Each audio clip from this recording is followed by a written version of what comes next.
O ex-presidente Lula confirma a aproximação para ter o ex-governador de São Paulo, Geraldo Alckmin, como vice na chapa dele ao Palácio do Planalto nas eleições do ano que vem.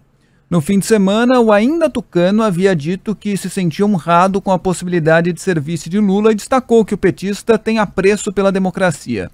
Em visita ao Parlamento Europeu, na Bélgica, o ex-presidente Lula declarou que ainda não decidiu se será candidato, mas que a escolha de um vice tem de ser levada a sério.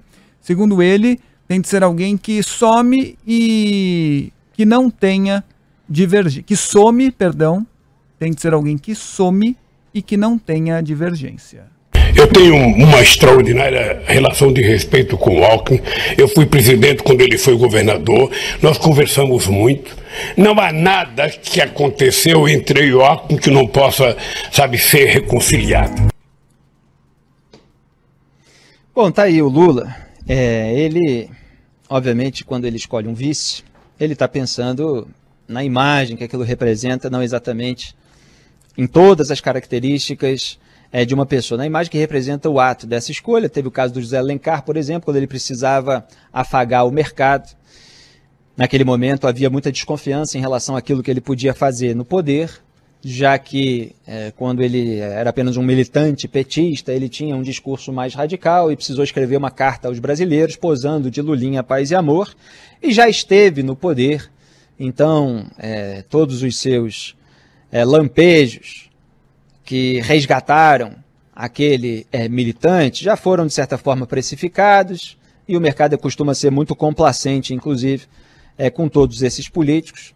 Então não é o que ele precisa atender nesse momento. O que ele busca atender nesse momento é essa desconfiança, ele busca aplacar essa desconfiança em relação a um governo da vingança, depois de ele ter passado um período na cadeia, depois de tudo aquilo que aconteceu, em razão daquilo que ele fez, em razão daquilo que o seu grupo político fez enquanto estavam no poder, enquanto a Petrobras era saqueada, mas que eles não gostam de admitir e ficam aí com todo esse negacionismo a respeito do Petrolão, quando bilhões de reais foram recuperados no sistema de arrecadação de propina e de subornos que estava em andamento durante a gestão deles. Então ele faz esse aceno para quem diz, olha, PSDB, com o qual a gente disputou tantas eleições, ganharam 4 em cima do PSDB, um dos motivos pelos quais Jair Bolsonaro foi eleito em 2018, quer dizer, ninguém queria dar a 5ª chance para o PSDB perder no segundo turno. Ninguém do eleitorado que acabou escolhendo Jair Bolsonaro para ir para o segundo turno e que depois votou para que ele derrotasse o Fernando Haddad. Então ele faz esse aceno para o Geraldo Alckmin, sem ter, evidentemente, uma garantia de que vai fechar com o Alckmin, porque o importante para ele nesse momento, em que todo mundo está se articulando, é manifestar esse interesse de se movimentar para o centro, porque ele acredita, obviamente, que a parte mais, não só radical, mas a parte mais fiel do eleitorado dele permanece com ele, na esquerda, e ele precisa atrair outras partes, que é exatamente aquilo que ele buscou nos movimentos anteriores, quando escreveu a Carta dos Brasileiros, quando o seu então marqueteiro Duda Mendonça criou a figura do Lulinha, paz e amor. Ele busca agora a mesma coisa. Ele sabe que tem o Ciro Gomes ali no campo da esquerda, com uma defesa, uma mentalidade mais estatista, que é muito parecida com a do Bolsonaro, embora o Bolsonaro pose de direita. Esses conceitos no Brasil, eles são uma salada completa, e as pessoas ficam completamente perdidas, Mas o Ciro Gomes belisca ali um eleitorado à esquerda insatisfeito com a corrupção petista. Um eleitorado que tem toda a sua liberdade de ter posições mais à esquerda, mas que não tem a tolerância com a corrupção que os lulistas costumam ter. E nem vivem numa realidade paralela. Então, se eles querem escolher um candidato à esquerda, eles vão no outro, e isso tira determinados pontos do Lula. Para tentar aplacar isso, ele vai tentando chegar para o centro, tentando trazer ali um Geraldo Alckmin, tentando ganhar do próprio Jair Bolsonaro, apesar de haver agora outros competidores, dessa maneira, quer dizer, tirando aquilo que pode causar uma rejeição à figura dele. Esse é o movimento que o Lula está fazendo. De resto, ele foi lá fingir que não teve motivo nenhum para ser preso, que é tudo uma grande armadilha, que ele é um perseguido político, esse discurso negacionista, que só trouxa cai, obviamente, e militantes fiéis que não querem a realidade, porque exige um esforço muito grande passar pela auto-vexame, pela auto-humilhação daqueles que acreditaram tanto durante tanto tempo, que compraram brigas e tal, para entender que o sujeito aceitou que imóveis fossem reservados e customizados para ele por empreiteiras do Petrolão. Tem a foto dele lá, tem as conversas de WhatsApp falando sobre o chefe, a madame. Tem a conta amigo, que era o amigo do meu pai, né? Marcelo Odebrecht, o pai Emílio Odebrecht, o Lula era o amigo do Emílio Odebrecht. Então você tinha contas de propina que foram confessadas pelos empreiteiros ao longo das investigações. Tudo isso ele quer varrer para debaixo do tapete, tentando maximizar eventuais erros e tal, para fingir que é inocente. É a conversa para boi dormir. Da mesma forma que existe a conversa para boi dormir sobre as rachadinhas bolsonaristas.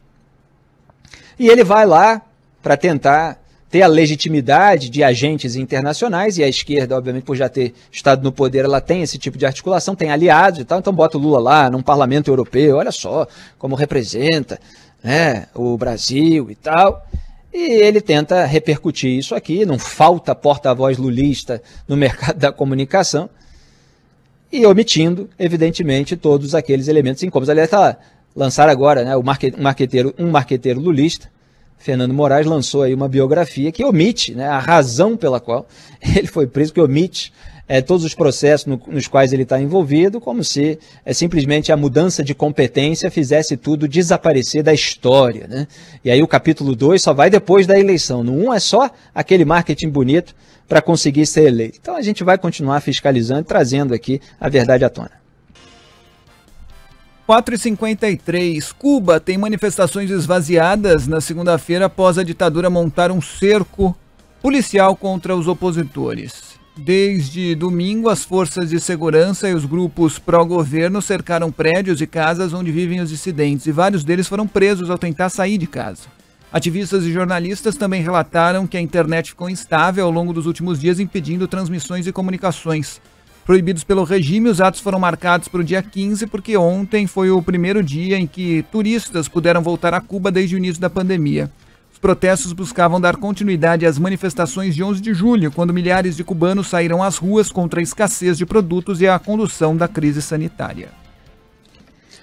Essa é a ditadura cubana defendida pelo senhor Luiz Inácio Lula da Silva, o Lula, que não manifestou o seu repúdio em relação à repressão arbitrária que leva consigo presos políticos de verdade.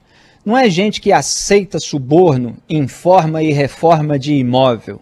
É gente que não tolera um regime ditatorial e protesta e quer manifestar a sua liberdade de expressão e de crítica legítimas, sem cometer crimes para que isso aconteça, mas são alvos, eventualmente, de crimes. E de essas, sim, prisões arbitrárias contra aqueles que estão apenas se manifestando. Que é diferente aqui de claque de rede social que comete crime de ameaça, incitação ao crime, que comete crime contra a honra, injúria, calúnia, difamação. Então isso aqui é uma ditadura de verdade, ditadura que sempre foi apoiada por Lula e pelo PT. E os petistas, os estrategistas de campanha, eles querem o Lula calado. Já deu um problemão uns meses atrás quando ele fez ali um aceno à ditadura cubana. E aí o pessoal começou a lembrar quem o Lula é, porque ele é esse, o que defende ditaduras.